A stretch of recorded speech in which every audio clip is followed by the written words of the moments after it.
Hello friends, चलिए मैं लेके आया हूँ आपके लिए क्लास 10th फिजिक्स के भौतिकी प्रकाश का अपवर्तन से मोस्ट इम्पॉर्टेंट ऑब्जेक्टिव क्वेश्चन। अगर आप इस वर्ष एग्जाम देने वाले हैं अर्थात 2023 में बिहार बोर्ड का एग्जाम देने वाले हैं तो ये वीडियो सिर्फ आपके लिए बहुत इम्पोर्टेंट जो मैं इसे चुन कर लाया हूँ। अगर आप मेरे वीडियो पर नए आए हैं तो इस वीडियो को लाइक सब्सक्राइब जरूर करना, ठीक है। तो चलिए हम लोग देखते हैं अब क्वेश्चन नंबर 1 में क्या कहता है कि किस माध्यम में प्रकाश का अपवर्तनांक एक नियम के तहत होगा। ऑप्शन ए पारदर्शी, दूसरा अपारदर्शी, तीसरा प्रभासी, चौथा सभी। तो आपका यहाँ जो राइट आंसर होगा ए पारदर्शी माध्यम में प्रकाश का अपवर्तन एक नियम के तहत से होगा। चलिए अब देखते हैं क्वेश्चन नंबर 2। देखिए कहता है क्वेश्चन नंबर 2 में कि हीरा जल की तुलना में कौन सी माध्यम है। आपका ऑप्शन है ए में सघन माध्यम, बी में विरल माध्यम, सी में दोनों, डी में अपारदर्शी माध्यम। तो आपका राइट आंसर होगा ए सघन माध्यम, क्योंकि हीरा में प्रकाश की चाल जल में प्रकाश की चाल से बहुत कम होती है और जिस माध्यम में प्रकाश की चाल दिए गए माध्यम की तुलना में प्रकाश की चाल से कम हो उसे सघन माध्यम कहते हैं। तो इस तरह हीरा एक सघन माध्यम होगी। देखिए अब क्वेश्चन नंबर 3 में क्या कहता है कि प्रकाश का अपवर्तन के कितने नियम होते हैं। ऑप्शन ए में 1, बी में 2, सी में 3, डी में 4। तो जैसा आपको पता ही होगा तो प्रकाश का अपवर्तन के नियम 2 होते हैं। Option number B is the right answer. देखिए क्वेश्चन नंबर 4 में क्या कहता है कि जब प्रकाश की किरणें सघन माध्यम से विरल माध्यम में जाती है तो वह क्या होती है। ऑप्शन नंबर ए में कहता है अभिलंब की ओर झुक जाती है, बी में अभिलंब से दूर जाती है, सी में सीधा प्रकार जाती है और डी में परिवर्तन हो जाती है। तो ध्यान से क्वेश्चन को देखिए, सघन माध्यम से विरल में जा रहा है तो इसका आपका राइट आंसर होगा बी, अभिलंब से दूर जाती है। आई होप आपको समझ में आया, ठीक है, कोई दिक्कत नहीं ना। देखिए अब क्वेश्चन नंबर 5 कहता है कि यदि किसी प्रकाशीय माध्यम में किसी वर्ण का चाल बढ़ा दी जाती है तो उसका अपवर्तनांक क्या होगा। बढ़ जाएगी, घट जाएगी या अपवर्तित रहेगी या इसमें से सभी। ध्यान से समझिए, किसी वर्ण की चाल को बढ़ा दी जाएगी तो उसका अपवर्तनांक क्या होगा। तो देखिए अपवर्तनांक और वर्ण में जो क्या होती है, जो रिलेशन होती है वो एक दूसरे के इन्वर्सली प्रोपोर्शनल होता है। तो इस कंडीशन में अगर वर्ण की चाल बढ़ जाएगा तो अपवर्तनांक घट जाएगा। तो आपका राइट जो आंसर होगा वो B is the right answer. अब देखिए क्वेश्चन नंबर 6 कहता है किसी माध्यम के लिए अपवर्तनांक का सूत्र होता है। किसी भी माध्यम के लिए अपवर्तनांक का फॉर्मूला क्या होता है। ऑप्शन ए में है म्यू बराबर सी बटा भी और बी बराबर है म्यू बराबर बी बटा सी और सी में है दोनों और डी में ऑप्शन है म्यू बराबर 1 बटा भी। तो आपका यहाँ जो राइट आंसर होगा वो ए होगा, यानी कि म्यू बराबर सी बटा भी इज द राइट आंसर। चलिए देखिए क्वेश्चन नंबर 7 में कहता है कि जल का अपवर्तनांक होता है। ए में ऑप्शन है 1.33, बी में 1.5 और सी में 2.42 और डी में है 1.003। तो यहाँ पर जल का अपवर्तनांक का आपका राइट आंसर होगा 1.33, यानी कि ऑप्शन नंबर ए। आपका यहाँ पर 1.33 की जगह 4/3 भी रह सकता है और बी की जगह 1.5 की जगह यहाँ 3/2 भी रह सकता है। मैं आपको जानकारी के लिए बता दूं कि 1.33 जल का अपवर्तनांक होता है और 1.5 कांच का होता है और 2.42 डायमंड का मतलब हीरा का होता है और 1.0003 ये हवा के माध्यम का अपवर्तनांक होता है। आप लिख लीजिएगा। चलिए देखिए क्वेश्चन नंबर 8 में कहता है कि कांच का अपवर्तनांक जल की तुलना में क्या होगा। आपका ऑप्शन है ए में 8/9, बी में है 9/8 और सी में है 3/4 और डी में है 4/3। तो आप कहें जो राइट आंसर होगा वो 9/8 होगा, क्योंकि ये कांच का अपवर्तनांक जल की तुलना में पूछा है। आप इसे सोल्व भी करिएगा तो आपका 9/8 आएगा, लेकिन जो 8 बजे जो 9 जो है वो जल की तुलना में कांच का अपवर्तनांक है, इस बात को याद रखिएगा। लेकिन यहाँ पर क्वेश्चन पूछा है कांच का अपवर्तनांक जल की तुलना में, तो आपको सोल्व करिएगा तो 9/8 इज द राइट आंसर आएगा, ठीक है। चलिए क्वेश्चन नंबर 9 में कहता है यदि किसी पारदर्शी माध्यम की प्रकाशीय घनत्व बढ़ा दी जाए तो उसमें प्रकाश की चाल क्या होगा। ऑप्शन में है बढ़ जाएगी, बी में घट जाएगी, सी में समान रहेगी और डी में सभी। ध्यान से सुनो, प्रकाशीय घनत्व को बढ़ा दी जा रही है, ऑप्टिकल डेंसिटी, मतलब माध्यम के पार्टिकल्स पास पास में आ जाएंगे तो उस कंडीशन में प्रकाश की चाल क्या होगा, कम जाएगा, यानी कि आपका राइट आंसर होगा बी, घट जाएगी। क्वेश्चन नंबर 10 में कहता है आपका कि किस माध्यम की प्रकाशीय घनत्व सबसे अधिक होता है। ऑप्शन ए में है हवा, बी में है जल, सी में है हीरा, डी में है निर्वात। तो प्रकाशीय घनत्व उस माध्यम के सबसे ज़्यादा होगी जिस माध्यम में प्रकाश की चाल सबसे कम होगी। डैट मीन्स आपका यहाँ पर राइट आंसर होगा हीरा, क्योंकि हीरा में प्रकाश की चाल हवा, जल और निर्वात की तुलना में सबसे कम होता है। प्रकाश की चाल कितना 1.24 इंटू 10⁸ मीटर पर सेकेंड। इसीलिए आपका राइट आंसर होगा सी, डैट मीन्स हीरा। चलिए क्वेश्चन नंबर 11 में कहता है कि किसी कांच स्लैब की चौड़ाई अधिक कर दी जाए तो पार्श्विक विस्थापन क्या होगा। ऑप्शन ए में है बढ़ जाएगा, बी में है घट जाएगा, सी में है समान रहेगा और डी में सभी। तो आपका यहाँ पर राइट आंसर होगा बढ़ जाएगा, क्योंकि अगर चौड़ाई बढ़ाने से क्या होता है ना, उसकी पार्श्विक विस्थापन ज़्यादा हो जाता है।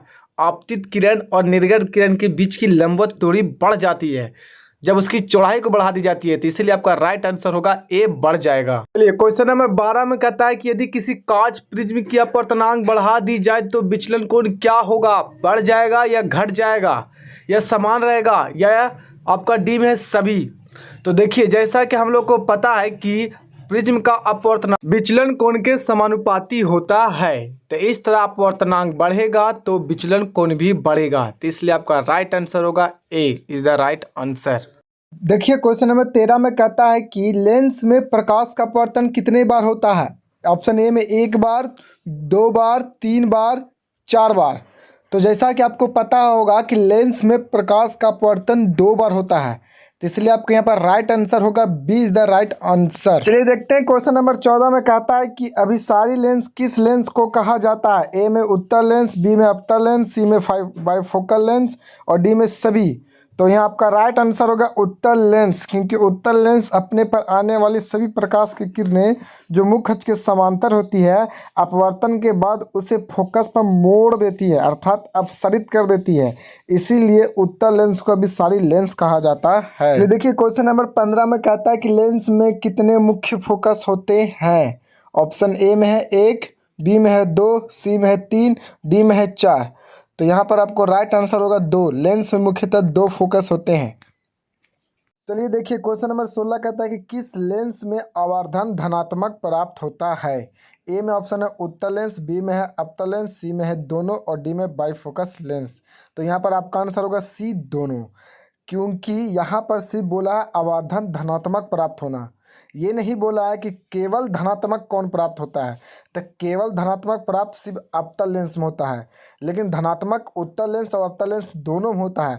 ऐसा इसलिए क्योंकि उत्तल लेंस भी किसी वस्तु का हमारा प्रतिबिंब काल्पनिक बनाता है और अवतल लेंस हमेशा बनाता है, और जो लेंस वस्तु का काल्पनिक प्रतिबिंब बनाता है उसका आवर्धन हमेशा धनात्मक होता है। तो इस स्थिति में हमारा आंसर जो यहाँ पर होना चाहिए वो दोनों होना चाहिए, क्योंकि उत्तल लेंस और अवतल लेंस दोनों बनाता है। क्वेश्चन नंबर 17 में देखते हैं, कहता है कि ऋणात्मक आवर्धन का अर्थ होता है कि प्रतिबिंब काल्पनिक होगा, वास्तविक होगा, दोनों की कोई नहीं। देखिए ऋणात्मक आवर्धन हमेशा ही बताता है वास्तविक प्रतिबिंब को और धनात्मक आवर्धन हमेशा बताता है काल्पनिक प्रतिबिंब को। तो इस तरह से ऋणात्मक आवर्धन का अर्थ होगा कि प्रतिबिंब बनेगा वास्तविक। Option number B is the right. Question number अब देखते हैं 18, कहता है कि यदि किसी लेंस की फोकस दूरी को बढ़ा दी जाए तो उसका क्षमता क्या होगी। ऑप्शन ए में घट जाएगी, बी में बढ़ जाएगी, सी में समान रहेगी या डी में सभी। तो देखिए फोकस दूरी को बढ़ा दी जा रही है तो उसकी लेंस की क्षमता क्या होगी। तो लेंस की क्षमता अर्थात P बराबर 1/f होता है, यानी कि P जो होता है वो लेंस की फोकस दूरी के व्युत्क्रमानुपाती होता है, यानी कि फोकस दूरी बढ़ेगा तो लेंस की क्षमता घट जाएगा। तो इस हिसाब से 18 का जो ऑप्शन नंबर ए जो होगा सही होगा, यानी कि घट जाएगी। अगला क्वेश्चन है कि लेंस की क्षमता का एसआई मात्रक होता है। ऑप्शन ए में डायोप्टर, बी में 1/मीटर और सी में दोनों और डी में इनमें कोई नहीं। तो देखिए आपका यहाँ पर जो राइट आंसर होगा वो दोनों होगा। लेंस की क्षमता के एसआई मात्रक डायोप्टर भी होता है या मीटर इनवर्स, इसे भी बोल सकते हैं बी का ऑप्शन को। ठीक है, अगर आपका लेंस की क्षमता का एसआई मात्रक पूछता है और मीटर इनवर्स नहीं देता है तो आप डायोप्टर मारिएगा, और दोनों देता है तो दोनों। तो इस तरह से आपका राइट आंसर होगा सी। चलिए देखते हैं क्वेश्चन नंबर 20 में कहता है कि किस लेंस का फोकस दूरी धनात्मक होता है। ऑप्शन ए में उत्तल लेंस, बी में अवतल लेंस, सी में दोनों, डी में बाईफोकस लेंस। देखिए फोकस दूरी जो धनात्मक होता है वो आपका उत्तल लेंस का होता है और अवतल लेंस का ऋणात्मक होता है, याद रखिएगा। तो इसलिए आपका आंसर जो होगा वो ए उत्तल लेंस। आगे कहता है क्वेश्चन नंबर 21 में कि लेंस की क्षमता हो सकती है धनात्मक ऋणात्मक दोनों जीरो। तो देखिए आपका यहाँ जो आंसर जो होगा वो सी दोनों होगा। क्यों भाई? क्योंकि देखिए लेंस की क्षमता P बराबर फार्मूला होता है 1/f और f जो होता है वो धनात्मक भी हो सकता है ऋणात्मक भी हो सकता है।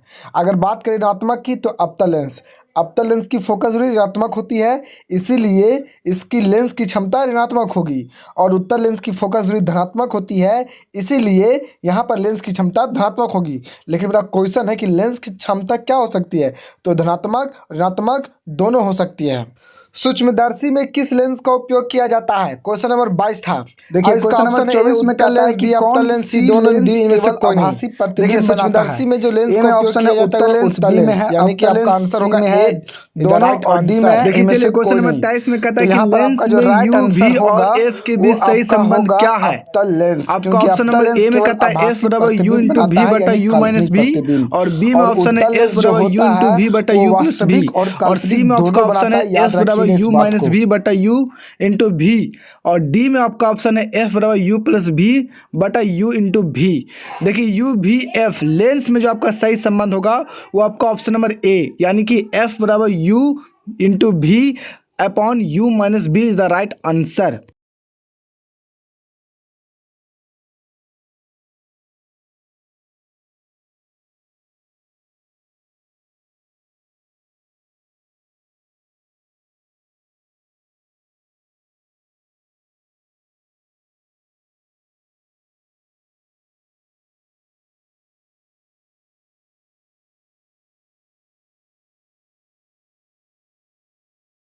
चलिए अब देखते हैं क्वेश्चन नंबर 25 कहता है कि कौन सी पदार्थ लेंस बनाने के लिए उपयुक्त नहीं है। ऑप्शन ए में जल, बी में कांच, सी में मिट्टी, डी में प्लास्टिक। लेंस किस पदार्थ से नहीं बना जा सकता, ये क्वेश्चन आपका। तो आपका राइट आंसर होगा सी मिट्टी। मिट्टी से आप लेंस नहीं बना सकते हैं। आई होप आपको समझ में आया होगा। ठीक है, तो इस तरह से आपका प्रकाश के अपवर्तन चैप्टर से 25 क्वेश्चन मैंने मोस्ट वीवीआई आपको कराया। ठीक है, आई होप कि आपको समझ में आया होगा। अब मैं जल्द ही नेक्स्ट चैप्टर यानी कि मानव नेत्र एवं रंग बिरंगे संसार से भी वीवीआई एवं इम्पोर्टेंट ऑब्जेक्टिव को अपलोड करूंगा। उसके लिए आपका सिर्फ एक काम करना होगा कि वीडियो को लाइक, सब्सक्राइब और कमेंट जरूर करो और साथ में बेल आइकन को जरूर दबाना, ताकि मैं जब वीडियो को अपलोड करूं तो सबसे पहले आपके पास ये नोटिफिकेशन जरूर पहुंचे। ठीक है, तब तक के लिए ओके बाय, मिलते हैं अगले वीडियो में।